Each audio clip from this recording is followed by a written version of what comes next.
Avec Yann Lavoie, l'année dernière, nous vous avions montré ce qu'une imprimante 3D pouvait faire, des objets, parfois même volumineux. On en reparlera d'ailleurs bientôt. Et là, c'est tout à fait autre chose et c'est parfaitement utile. C'est une entreprise française qui a fabriqué. C'est une start-up française, oui. C'est un garçon qui vient de l'INSERM à la base et puis qui a décidé de monter sa propre start-up du côté de Pessac. Ils sont une quinzaine. Enfin, il me disait que finalement, ils engageaient presque tous les jours parce qu'ils sont en train de croître et vous allez comprendre pourquoi. En fait, ils font de l'imprimante de peau. Ils impriment de la peau. Ils créent de la peau humaine. Alors bien sûr, il m'a dit, la peau c'est très très complexe, on ne reproduira jamais une vraie peau de la même manière, mais suffisamment en tout cas pour le moment, pour offrir des débouchés déjà à toute l'industrie, on va dire, qui s'occupe notamment de nous trouver des jolis petits produits pour la peau, vous voyez, cosmétiques. Oui. Donc eux, ils ont des échantillons sur lesquels ils peuvent tester.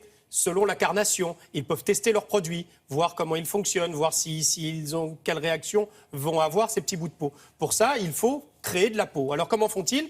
Ils partent déjà de cellules humaines, bien évidemment. Puis ensuite, alors la méthode, c'est comme chez Obélix. On n'en sait pas beaucoup plus. Et il vaut mieux. Il vaut mieux. Donc il y a du collagène, il y a du laser. Et c'est la lumière laser qui va faire notamment tout le travail.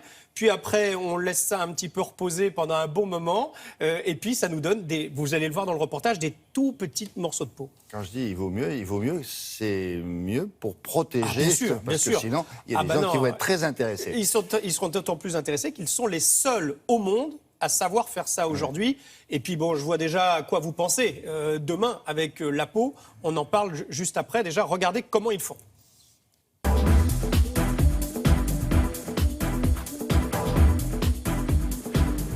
On a développé des imprimantes très particulières, des bio-imprimantes assistées par laser. Alors elles ont des spécificités assez importantes. C'est d'une part qu'elles sont complètement adaptées à l'impression de cellules, au dépôt de cellules vivantes.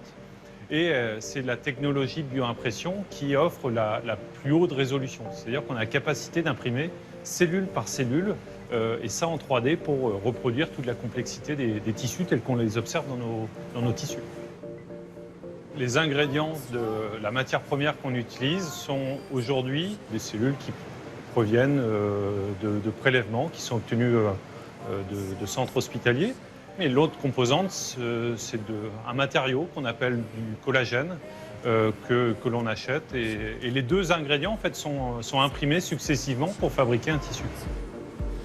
Suite à la bioimpression, l'étape d'impression en elle-même, en fait, les cellules vont interagir entre elles, interagir avec leur environnement, le collagène, pour produire des organisations particulières, desquelles vont émerger, vont sortir des fonctions biologiques que l'on recherche.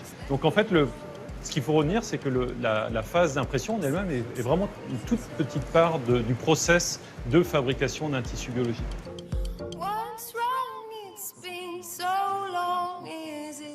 L'intérêt de la bioimpression, c'est de produire des modèles de peau qui vont reproduire les caractéristiques des peaux de différentes catégories de patients, des patients âgés, présentant ce qu'on appelle des phototypes, c'est-à-dire des couleurs de peau différentes, etc.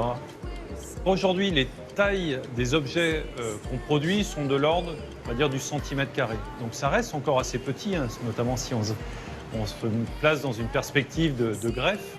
Mais c'est d'ores et déjà des tailles très intéressantes pour des applications de recherche industrielle dans le monde cosmétique ou pharmaceutique.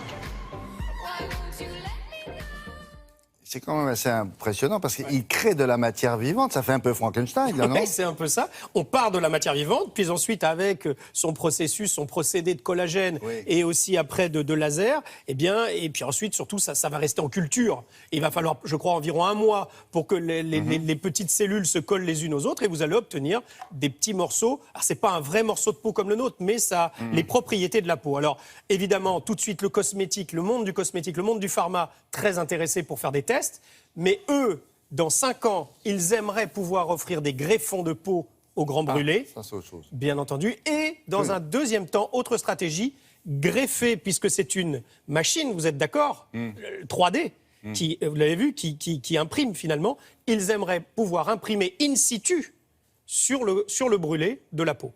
Pouvoir carrément... Oui, c'est pour ça que je vous parlais de matière vivante, effectivement. Ils aimeraient pouvoir imprimer de la matière vivante à même la peau du brûlé. Il faut les suivre, hein, ces jeunes gens-là. On les suit. Ils avancent bien.